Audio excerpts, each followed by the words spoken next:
그래요. 잘 주무셨습니까? 네.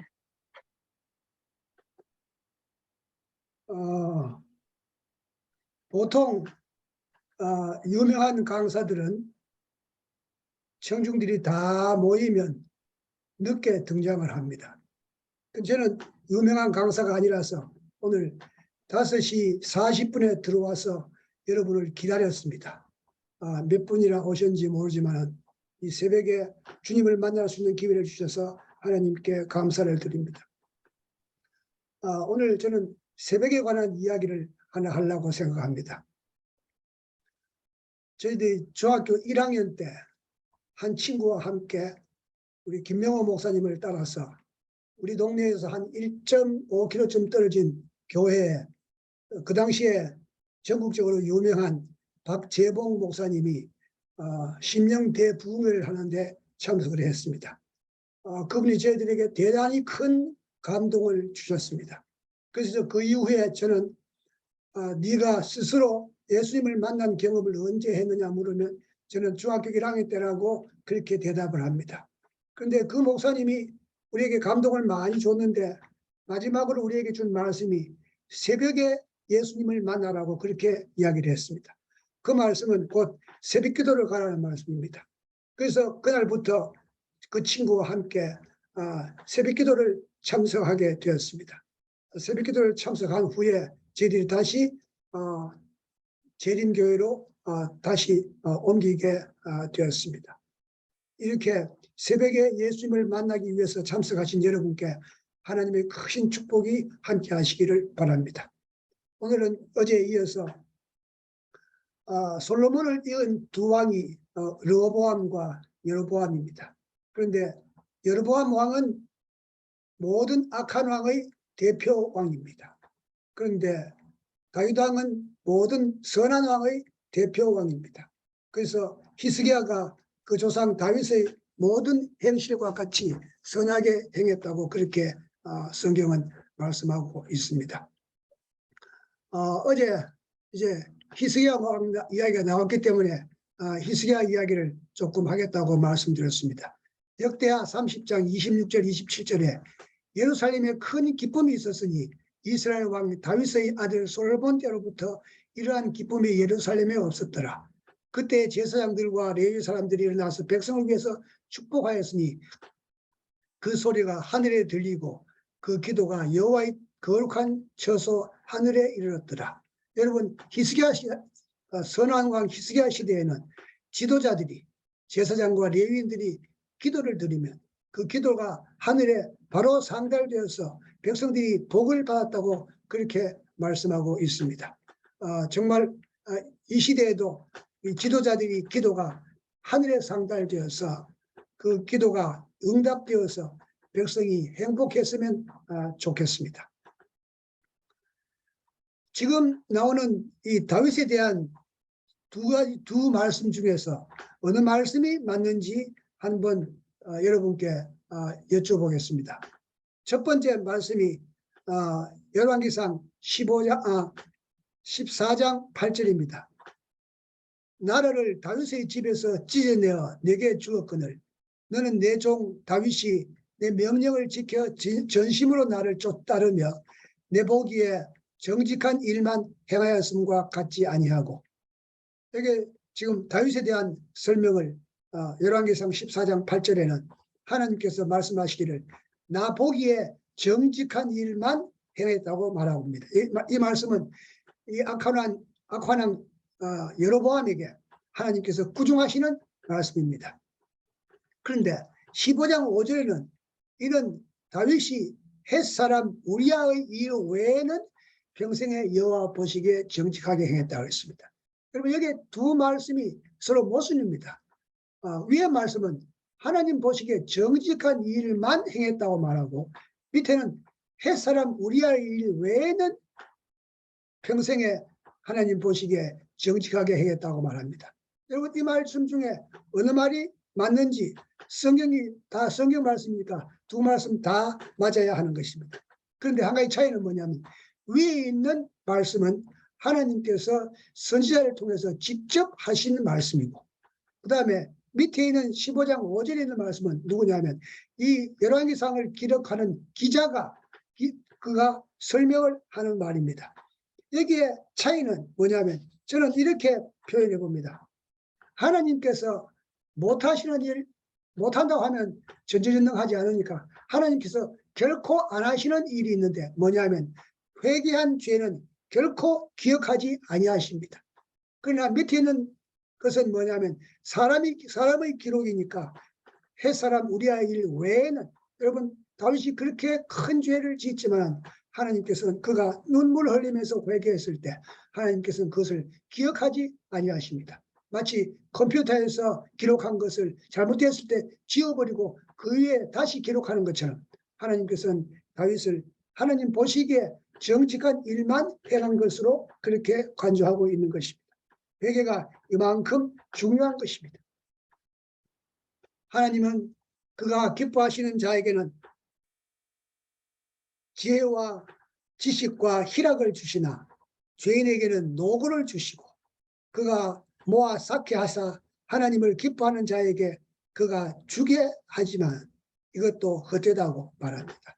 여러분 하나님께서는 이 지혜와 지식과 희락을 하나님께서 기뻐하시는 자에게는 주신다고 말씀하고 있습니다. 모든 것에 때가 있다. 전도서 3장 1절로 15절입니다. 범사가 기한이 있고 천하 만사가 때가 있나니 날 때가 있고 죽을 때가 있고 쭉 이렇게 연결해서 모든 말씀을 계속하고 있습니다. 웃을 때가 있고 울 때가 있고 이렇게 계속해서 말씀하십니다. 3장 11절 12절에 하나님이 이 모든 것을 지으시되 때를 따라 아름답게 하셨고 또 사람에게는 영혼을 사모하는 마음을 주셨느니라. 대단히 중요한 말씀입니다. 죽음에 관해서만 이야기할 때는 동물이나 사람이나 똑같지만 사람에게는 영혼을 사모하는 마음을 주셨습니다. 우리 마음속에 하나님을 사모하는 마음을 주셨습니다. 그러나 하나님이 하시는 일의 시종을 사람으로 측량할 수 없게 하셨도다.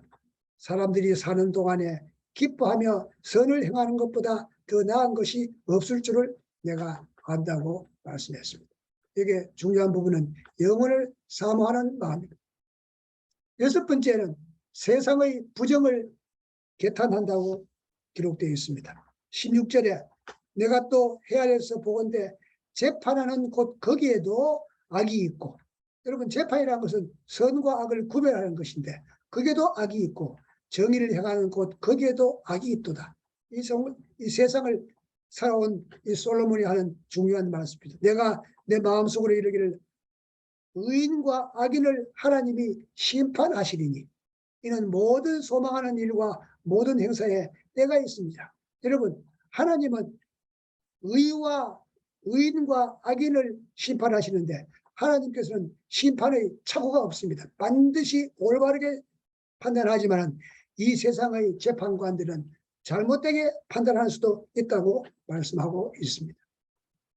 그래서 사람에게는 영혼을 사모하는 마음, 짐승과 사람이 특별한 차이가 뭐냐? 영혼을 사모하는 마음이 있습니다. 그러나 이 영혼을 사모하는 마음을 갖지 못한 인간들이 마지막에 심판을 받을 수밖에 없습니다.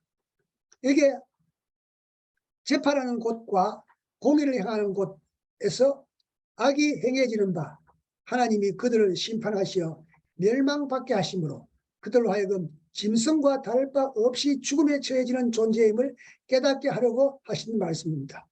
여기서 시험하신다는 말은 히브리 말로 조사한다, 시험한다, 입증한다는 것입니다. 그래서 하나님이 인생의 면면들을 아주 드러내어 밝히셔서 올바른 심판을 하시리라고 말하고 있습니다. 그러므로 의인도 심판하고 악인도 심판하는 것인데 의인은 의대로 심판을 받고 악인은 악대로 심판을 받을 수가 있습니다. 인생이 당하는 일을 짐승도 당하니 이게 이제 뭐냐면 죽음을 말하는 것입니다. 그들이 당하는 일이 일반이라 다 동일한 호흡이 있어서 짐승이 죽음같이 사람도 죽으니 사람이 짐승보다 뛰어남이 없으면 모든 것이 헛됨이로다. 다 흙으로 말미암았으므로 다 흙으로 돌아가니 다 한 곳으로 가거니와 이생들의 혼은 위로 올라가고 짐승의 혼은 아래고 땅으로 내려가는 줄을 누가 알랴. 여러분, 이 죽고 사는 일만 보면 사람과 짐승이 같지만은 그러나 사람에게는 특별한 힘이 있는 것입니다. 짐승을 다스릴 수 있는 지혜가 있고 또한 하나님을 향하는 마음이 있고 또한 영혼을 사모하는 마음이 있습니다. 이 영혼을 사모하는 마음 또한 하나님을 향하는 마음이 없는 사람은 짐승과 똑같다는 것을 여기에 설명하고 있습니다.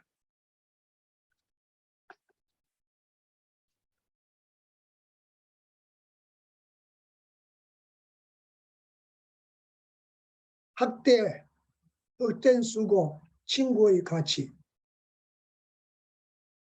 4장 1절에 내가 다시 헤아려서 행하는 모든 학대를 살펴보았도다. 보라, 학대받는 자들의 눈물이로다. 그들에게 위로자가 없도다. 그들을 학대하는 자들의 손에는 권세가 있으나 그들에게는 위로하는 자가 없도다. 욥기 3장 20절과 21절에 여기에 이런 말씀이 있습니다. 어찌하여 고통당하는 자에게 빛을 주셨으며 마음이 아픈 자에게 생명을 주셨는고. 이러한 자는 죽기를 바라도 오지 아니하나니 땅을 파고 숨긴 보물을 찾은 것처럼 죽음을 구하여도 오지 않는다고. 여러분, 학대를 받고 고통당할 때는 죽고 싶은 것입니다. 그러나 그 고통을 면해줄 사람이 없고 차라리 죽겠다고 생각하는 것입니다. 이것은 고통당하는 자의 입장에서 하는 말입니다. 그래서 전도서 4장 2절에도 그러므로 나는 아직 살아있는 산자보다 죽은 지 오랜 자가 복되도다. 왜? 고통당할 때 사람들이 갖는 마음의 상태를 이야기하는 것입니다. 내가 본즉 사람이 모든 수고와 모든 재주로 말미암아 이웃에게 시기를 받으니 이것도 헛되어 바람을 잡는 것이로다. 여러분, 이 여기는 조금 이 해석이 좀 복잡한데 말입니다. 이 말은 곧 경쟁 의식을 표현한다고 그렇게 말하고 있습니다. 4장 5절에 보면 이 경쟁 때문에 화딱지가 난다고 아무 일도 하지 않으면 안 된다는 것을 그 다음에 이야기하고 있습니다. 4장 5절에 우매자는 팔짱을 끼고 있으면서 자기 몸만 축낸도다. 굉장히 이게 어려운 말인데 몇 가지 번역을 보면 우리가 조금 이해가 갑니다. 우리 개역에는 우매자는 손을 거두고 자기 살을 먹느니라 그렇게 표현합니다. 그 다음에 현대인 성경에는 팔짱을 끼고 스스로 굶어 죽는 바보가 있을지 모른다. 왜냐하면 이 경쟁이 싫어서. 그런데 공동번역에는 조금 더 재밌게 표현합니다. 그렇다고 팔짱을 끼고 놀다가 말라 죽는 것도 어리석은 일이다. 자기 일을 열심히 하라는 말로 표현되어 있습니다. 다른 사람이 행하는 수고와 성공을 시기하고 질투할 뿐 자신이 아무것도 하지 않는 게으른 우매자에게 대한 언급이라는 말씀입니다. 특히 손을 거두고란 일하기 싫어서 손놀리기를 멈추고 빈둥거리는 것을 뜻하는 말로서 우매자가 게으름으로 인해서 자기 스스로를 파멸시키는 것을 뜻하는 것입니다. 본절은 전도자가 당시 유행했던 잠언을 인용해서 언급한 말이 아닌가 하는 표현이 있습니다. 친구의 중요성입니다. 이것은 아무리 강조해도 지나치지 않습니다. 두 사람이 한 사람보다 나으면 그들이 수고함으로 좋은 사업을 얻을 것입니다. 혹시 그들이 넘어지면 하나가 그 동물을 붙들어 일으키려니와 홀로 있어 넘어지고 붙들어 일으킬 자가 없는 자에게는 화가 있으리로다. 또 두 사람이 함께 누우면 따뜻해지거니와 한 사람이면 어찌 따뜻하랴. 한 사람이면 패하거니와 두 사람이면 맞설 수 있나니 세 겹줄은 쉽게 끊어지지 아니하느니라. 여러분, 이 친구의 중요성에 대해서는 아무리 강조해도 지나치지 않습니다. 그런데 이 친구에 관해서 잠언 18장 24절에 동일한 저자인 이 솔로몬은 이렇게 말합니다. 많은 친구를 두는 것은 해를 입는 것이라고. 그러나 형제보다 더 친밀한 친구가 있다고. 여러분 이렇게 친밀한 친구가 있으면 바로 구절에 말한 대로 두 사람이면 한 사람보다 나은 것은 한 사람이 넘어지면 그를 일으킬 수 있다는 것입니다. 그래서 친구의 중요성에서 절친한 친구의 중요성에 대해서 저는 이 친구에 관해서 이렇게 말하고 있습니다. 어떤 사람은 사람을 양분합니다. 아군과 적군, 내 편과 네 편, 친구와 원수 이렇게 양분하는 경우가 많이 있는데 여러분 저는 이렇게 표현하고 싶습니다. 가장 친한 친구, 아주 친한 친구, 친한 친구, 약간 친한 친구, 약간 덜 친한 친구. 그래서 우리 주위에는 모든 사람이 그리스도 예수 안에서 다 친구이고 형제이기 때문에 우리가 이 사람을 예수님도 가장 가까운 베드로와 요한과 야고보가 있었던 것처럼 여러분 우리는 다 친구로서 대하고 혹 뭐 자주 연락하는 친구도 있겠지만 어쨌든 이렇게 좋은 친구를 갖는 것은 대단히 중요하다는 것을 여기에 강조하고 있습니다. 세상적인 추세도 헛된 것이라고 말합니다. 여기에 좀 말씀이 좀 복잡합니다. 그죠? 가난하여도 지혜로운 젊은이가 늙고 둔하여 경고를 더 받을 줄 모르는 왕보다 나으니 그는 자기의 나라에서 가난하게 태어났을지라도 14절입니다. 감옥에서 나와 왕이 되었음이니라. 후에 오는 자들은 그를 기뻐하지 아니하리니 이것도 헛되어 바람을 잡는 것이로다. 여기 감옥에서 나온 왕이라는 말이 나와 왕이 된다는 말을 그 당시에 여기 설명에 의하면 열왕기상 11장 26절로 28절에 있는 이 솔로몬과 여로보암의 관계를 이야기하지 않았나 그런 이야기가 있습니다. 여러분 여로보암은 이제 선지자를 통해서 10조각을 맡으라는 그런 이야기를 들었고 그 이야기가 솔로몬 귀에 들어갔을 때 여로보암은 도망갔다가 애굽으로 도망갔다가 다시 와서 그가 왕이 되었습니다. 그런데 그가 왕이 된 이후에 어떻습니까? 하나님 말씀대로 따르지 않고 우상을 섬기는 자가 되어서 모든 악한 왕의 대표가 되는 왕이 되어버렸습니다. 그래서 세상적인 추세도 잘 관리하지 아니하면 다 헛된 것이라는 것을 이야기하고 있습니다. 경솔한 약속은 하지 말아라. 네가 하나님께 서원하였거든. 갚기를 더디하지 말라. 하나님은 우매한 자들을 기뻐하지 아니하시느니라. 서원하는 것을 갚아라. 서원하고 갚지 아니한 것보다 서원하지 않는 것이 나으니라. 이거는 우리가 일반적으로 잘 아는 말씀입니다. 부기도 헛된 것이다. 재물과 부기도 헛된 것이다. 뭐 좀 너무 좀 고루한 말이기도 합니다만은 우리가 잘 아는 부분입니다. 은혜를 사랑하는 자는 은혜로 만족하지 못하고 풍요를 사랑하는 자는 소득으로 만족하지 아니하리니 이것도 헛되도다. 지나치게 욕심을 부리는 것이 안 된다는 겁니다. 아무리 쌓아도 만족이 없고 아무리 쌓아도 기쁨이 없으니까 이것이 헛되다고 표현하고 있습니다.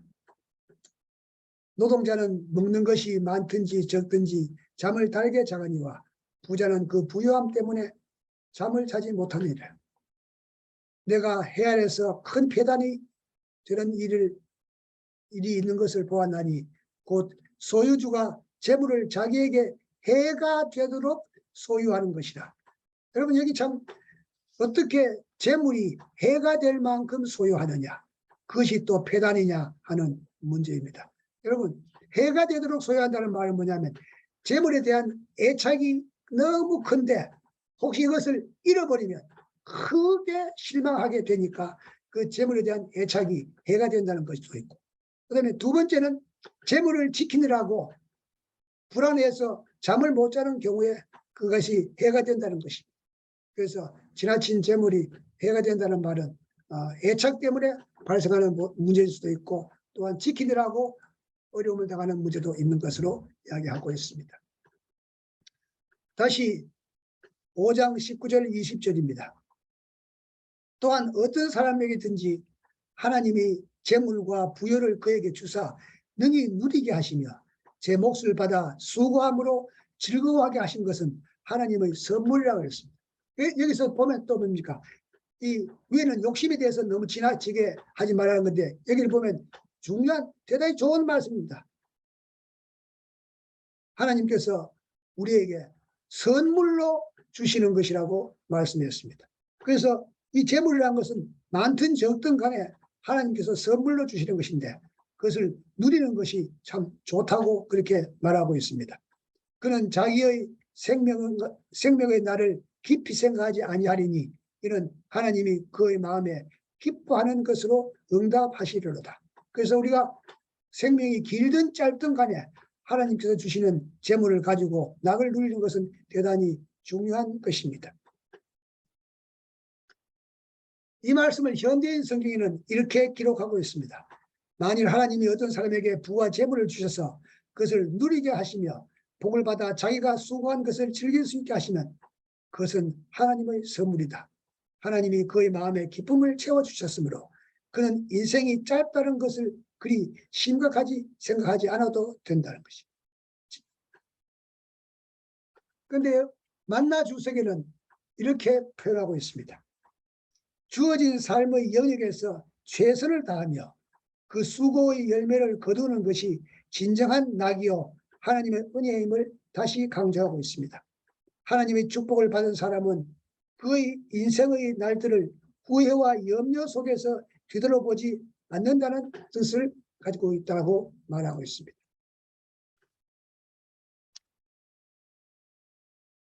자, 이게 6장 3절에 있는 말씀입니다. 6장 3절에 사람이 비록 100명의 자녀를 낳고 또 장수하여 사는 날이 많을지라도 그의 영혼은 그러한 행복으로 만족하지 못하고 또 그가 안장되지 못하면 나는 이르기를 낙태한 자가 그보다 낫다 하나니. 6절입니다. 비록 그가 천년의 갑절을 산다 할지라도 행복을 보지 못하면 마침내 다 한 곳으로 돌아가는 것뿐이니라. 여러분 이 땅에 살면서 행복하게 살라는 귀한 말씀입니다. 여기에 이 안장되지 못하면 하는 말은 이스라엘인들에게 있어서 사람이 죽을 경우에 자기들이 하나님께서 주신 가나안 땅에 매장되어서 하나님의 기업의 축복권 내에 계속 남기를 바라는 마음이 간절하다고 했습니다. 그 예로서 아브라함이 이 막벨라 구에 사라와 함께 장사되었으며 또한 야곱도 그가 죽었지만 그가 가나안 땅으로 가서 묻히겠다고 말하게 된 것입니다. 이게 행복과 안장 문제를 좀 설명하려고 생각합니다. 열왕의 묘실에 묻히지 못한 왕이 있습니다. 역대하 21장 20절에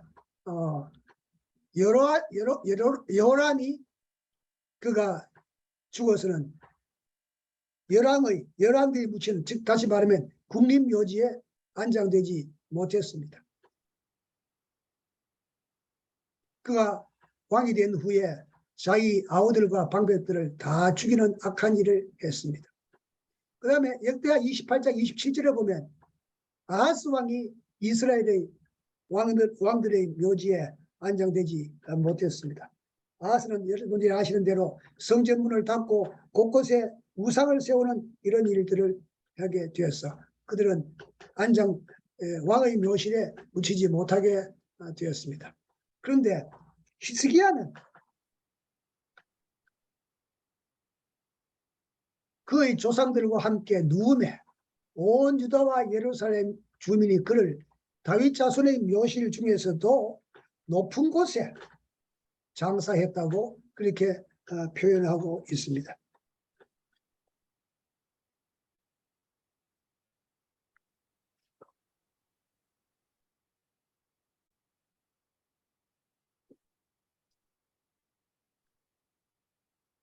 이 히스기야는 특별한 사람입니다. 그 아버지 아하스는 악한 왕이고 그 아들 므낫세도 악한 왕이었습니다. 그런데 그가 중간에 그 히스기야만 이렇게 선한 왕으로서 그가 요실 중에도 높은 곳에 장사되었더라 말합니다. 여러분 이 사진은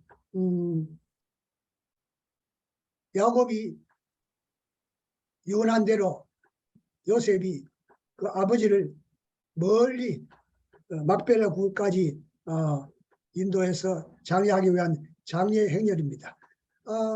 이 장례 행렬 길이가 얼마냐 하고 제가 신학자에게 물어봤더니만 한라산에서 금강산 가기만큼 긴, 그래서 아주 국제적인 장례를 치루었습니다. 자, 이제 행복을 누리라는 말씀에 대해서 좀 6장 6절입니다. 그가 비록 천년의 갑절을 산다 할지라도 행복을 보지 못하면 마침내 다 한 곳으로 돌아갈 뿐이라. 그냥 죽고 끝난다는 것입니다. 여기에 행복이라는 단어, 저는 히브리어를 모릅니다만 행복이라는 단어가 토브라고 해요. 이게 창세기 1장의 나오는 하나님 보시기에 좋았더라.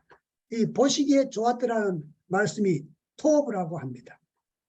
그래서 이 보시기에 좋았더라는 말과 행복이라는 단어가 언어가 같다는 것입니다. 하나님께서 7번 보시기에 좋았는데 각각을 창조하실 때마다 하나님 보시기에 좋았더라 하다가 마지막에 하나님께서 아담을 창조하신 후에 6째 날은 보시기에 좋았다는 말을 2번 했는데 마지막에는 보시기에 심히 좋았더라고 했습니다.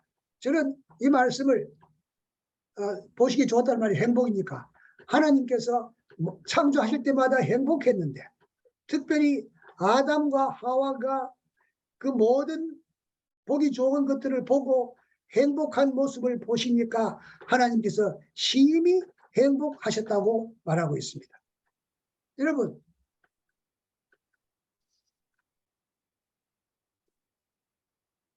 우리가 잘 아는 데살로니가전서 5장 16절로 18절에 있는 말씀, 항상 기뻐하라, 쉬지 말고 기도하라, 범사에 감사하라. 이는 그리스도 예수 안에서 너희를 향하신 하나님의 뜻이니라 했습니다. 여러분, 하나님의 뜻이 뭐냐면 항상 기뻐하고 쉬지 말고 기도하고 범사에 감사한 마음으로 사는 것이 하나님의 뜻이라고 말씀하고 있습니다. 그래서 항상 기뻐하고 쉬지 말고 기도하고 범사에 감사라는 이 말을 한마디로 표현하면 행복하라는 말입니다. 우리가 행복할 때 행복하게 사는 것이 이 땅에서 행복하게 사는 것이 하나님의 뜻이라고 말하고 있습니다. 우리가 행복하게 사는 것, 이것이 하나님의 뜻입니다.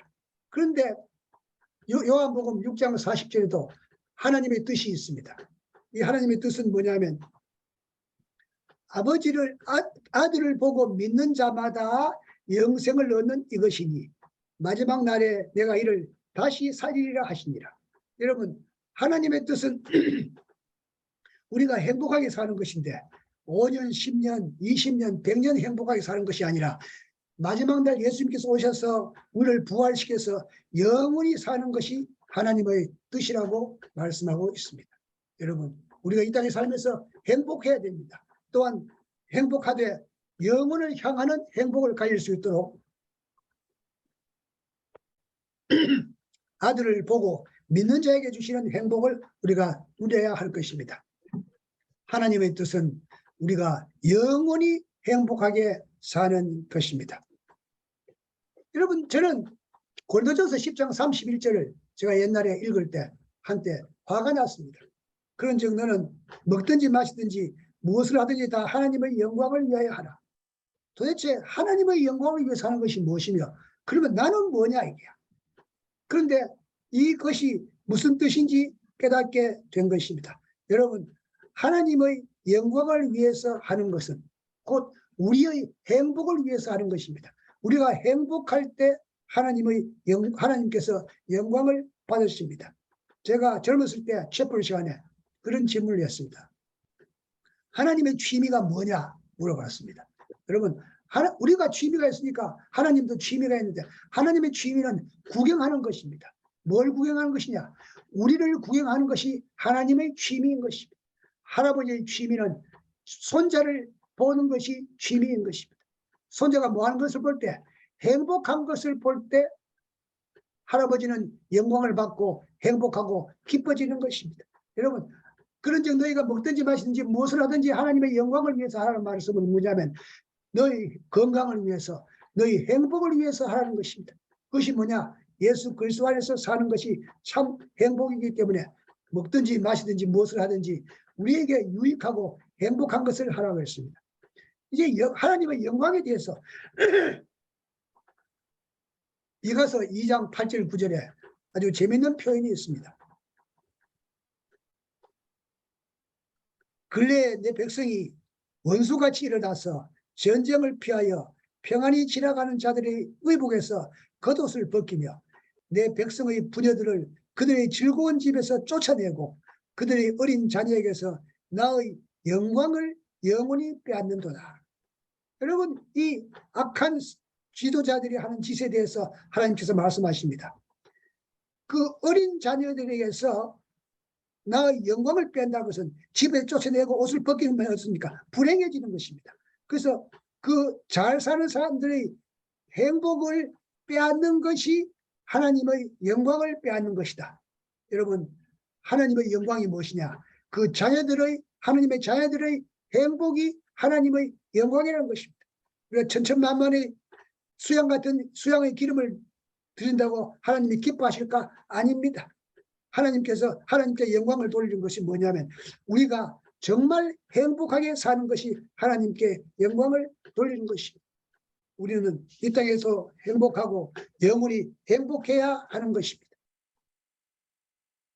하나님의 영광은 하나님의 자녀들의 행복입니다. 여러분의 행복 그 자체가 하나님의 영광입니다. 여러분, 하나님께 영광 돌리면서 사는 행복한 주의 종들이 되시기를 이 아침에 간절히 간구합니다. 감사합니다.